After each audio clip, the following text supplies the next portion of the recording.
What is up, you guys? It is Jess, and for this video I kind of wanted to go over what influenced me or encouraged me to not only be a musician but specifically a guitarist.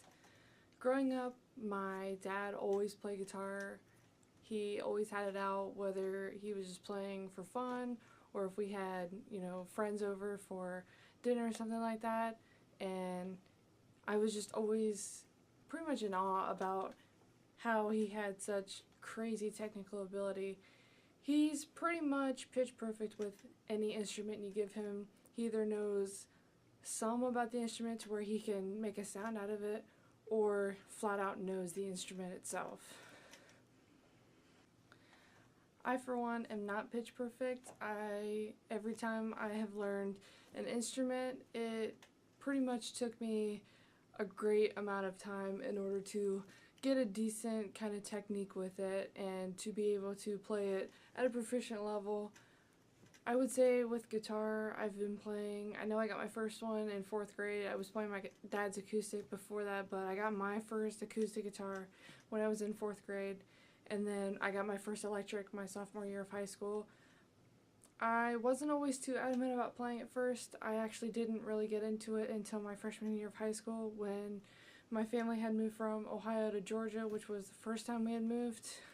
I didn't have a whole lot of friends starting off, so I needed something to kind of do and kind of take my mind off of being in a new environment, and I told myself I'm going to learn guitar, and frankly it was as difficult as I thought it was going to be, but it was a lot more fun than I had anticipated.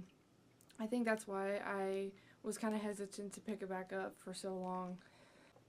When I got my first electric guitar my sophomore year, I kind of strayed away from mainly the country music that I was used to playing when I was learning acoustic.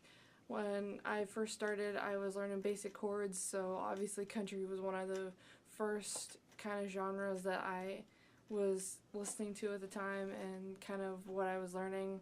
Once I got my first electric guitar, it was pretty much downhill from there because I started playing more pop punk and more harder stuff once I got really good, and once I was able to kind of prove to myself that I could make certain patterns with, the different chords and the different kind of fingerings, I was actually able to play a lot better than I thought I was going to be. One of the first songs that I had ever learned was Bowling for Soup's 1985. That was actually the first song I ever learned on electric guitar. Granted, I did not learn it very well, but over time I kind of made it my own and kind of cleaned up some. After I learned 1985, I kind of progressed into some other stuff. I was playing Sugar We're Going Down by Fall Out Boy. My dad actually introduced me to Paramore. Granted, I didn't get into them until around the self-titled era, but I went back and revisited a lot of their stuff and actually really fell in love with a lot of their guitar parts. I do believe some of the first albums were incredible, especially when it comes to the musicality. So it was no doubt that Paramore was, granted, I got into them a little later, but they did become one of my absolute favorite bands. I actually got to see them live, I think it was my junior year of high school, and it was, I believe, right before they embarked on their first ever Parahoy. Unfortunately, I didn't get to go to Parahoy, but I got to catch them at a small show that they were doing in Florida. But it was an absolutely amazing show, and it just kind of made me fall in love with them even more.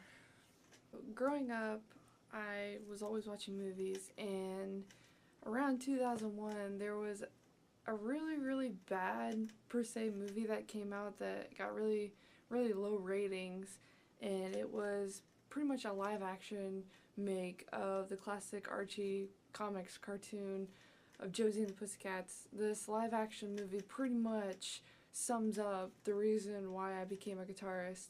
I absolutely fell in love with that movie. I love the music. I love just the styles that the girls had, especially at the beginning. Not really the glittery pink and purple, but really where they were wearing like leather and jeans at the beginning of the movie. I was highly encouraged by this movie. I thought all of them were just straight up crazy rocker chicks, and I wanted to be like that. I thought that was cool. And I'm kind of embarrassed to say that it's my favorite movie of all time, but I'm kind of not, because I think if I hadn't watched it and hadn't fell so in love with it, that I either wouldn't be a guitarist or I just wouldn't be as passionate about being one. But it was my all-time favorite movie, and I didn't have the PG version. I had the PG-13 version, so there's a lot of sexual innuendos, but you know what? I love that movie. It's pretty much the epitome of why I became a guitarist. The whole storyline itself is amazing. It's pretty much about a record label signing bands just the sole purpose of putting subliminal messages underneath their music so they can buy products. There's a lot of product placement. If you don't like product placement, I don't recommend it. But if you love a good storyline, you love great music, I highly suggest you check it out. 2001, Josie and the Pussycats, especially if you love, I guess, kind of classic 2000s rom-coms. It's got Rachel Lee Cook, Rosario Dawson, and Tara Reid as the three main characters. And there's actually a lot more cameos than what I had realized growing up, but I highly recommend you check it out, especially if you want to know the main reason why I became a guitarist, because that movie is absolutely amazing. So besides my dad kind of being my main influence in my real life, I have been influenced by several different types of genres. Specifically, I've been kind of getting into, of course, a lot more pop punk, but I kind of started off listening to a little bit of everything. One of my absolute favorite guitarists, and she's pretty much one of my biggest inspirations. Granted, I don't have any technical ability compared to her, but Orianthi Panagaris has to be one of my favorite guitarists. She pretty much was my inspiration when I heard According to You and how she put in that finger tapping solo in a pop song like that.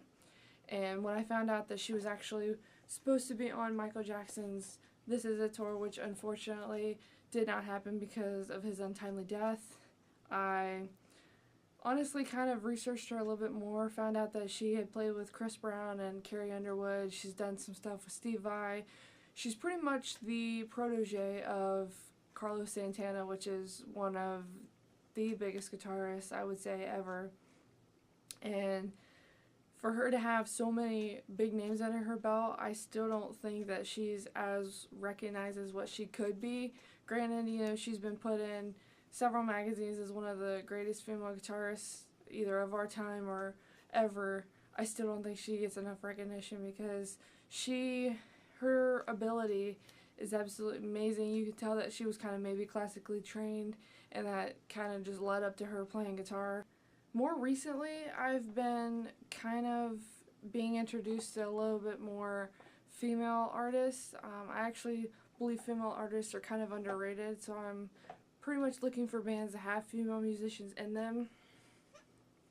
Before I had wanted to be a guitarist, I actually wanted to be a bassist more than actually playing guitar, but I decided to pick up guitar because my dad was able to teach me different parts, so I figured I would learn from him and play guitar and maybe later on down the road pick up bass. But I was really, really blown away by Emma Onzai from Sick Puppies. Her bass ability is absolutely incredible. But Emma Onzai is one of my music influences in general. I just wish I had the technical ability that she does. Just the way that she pretty much goes ham on bass. It's incredible. Other guitarists I've been influenced by, obviously you've got Eddie Van Halen, you've got Angus Young from AC/DC, you've got James Hetfield and Kirk Hammett from Metallica. I was pretty much raised with all of those bands. That's pretty much what my dad played, and he played some country and some pop to kind of fill in the rest of the spectrum. But I find myself more pop punk, so I've been influenced by anywhere from Sum 41 to Blink-182, Fall Out Boy, early Paramore, even newer Paramore. Some Green Day, not a whole lot. I'm not really too into Green Day, but I listen to them every now and then. When I was able to go to Warped Tour this past year in the summer, I caught one of my favorite bands, Courage My Love, and when I had seen Mercedes play live, the way that she hit a lot of those solos that she had done, especially in Need Someone, one of their newer tracks, I was absolutely blown away. Mercedes Arnhorn has been pretty much becoming one of my favorite musicians in general. Mercedes and her sister Phoenix are absolutely amazing musicians. They both have amazing voices. Phoenix is the drummer of Courage My Love, and they both play their instruments respectively. And even when Phoenix gets to sing, the few times you actually get to hear Phoenix solo sing, it's absolutely incredible. I love her voice, and she's not afraid to hit the drum kit at all. You see a lot of drummers that are kind of dainty with it, but then you see Phoenix just out there just going incredibly crazy, but she does it so well. It's absolutely incredible. Really, I'm very modest when it comes to my guitar ability. I don't believe I actually have a whole lot. I just play mainly chords and simple riffs, or when I'm learning a song I kind of simplify it or improvise a lot of the parts. That way I can kind of get through the song. Some things that are going to be coming in the future. I apologize, I've been kind of lacking on videos like this. I didn't really know what to cover. I will be doing some more more album reviews. I have some that are super late and then some that are maybe a little more recent, but most of them are pretty late on them, I'm going to be honest. I'm probably going to wait on a rig rundown because right now I'm only working out of 3 pedals, and I just got a 9-volt adapter power cable, so I'm not using 9-volt batteries anymore, which honestly is a blessing because those things were a hassle to put in and take out every time I wasn't using it. So now I just use 9-volt batteries for the tuner in my acoustic guitar, the acoustic electric that I have that I think I've only used for like 1 video. So maybe I'm going to be learning some more acoustic songs. I don't know. Obviously more covers coming. I'm still working on a couple Stan Atlantic covers. I have one that's pretty much solid and probably going to be ready to put out. However, I think I'm going to put a different cover before that one to kind of space it out. I've only got 2 other covers between the Coffee at Midnight one and this one. So I think I'm going to put another cover out. I'm still debating on what song I actually want to split up that, and then a couple more of the videos where I just sit and talk. So we'll see how that goes. It depends on how I feel because I really do want to get these Stan Atlantic covers out. I do believe that this EP pretty much just changed my perspective on how I play music and my musicality, and they're honestly some of my favorite songs to play, so hopefully I'll be able to get those out soon. I know a lot of you guys really enjoyed my Coffee at Midnight cover. Honestly, thank you. That has received such great feedback, more views than I ever expected, and the band absolutely loved it. I was actually one of the first ones to cover one of the songs off the EP, and hopefully I'll be able to do more. So those ones will be coming. Expect playlists, reviews, introducing bands to you guys, and obviously expect covers because that's pretty much where this channel and this whole idea came about. I think it was 2 years ago. As of September, I believe 28th, it was 2 years ago that I started this channel. And those of you who are still sticking around, I absolutely am so thankful and expect more. And if you like it, tell your friends, because who doesn't love a party? But if there's nothing else, I'm Jess. See you later.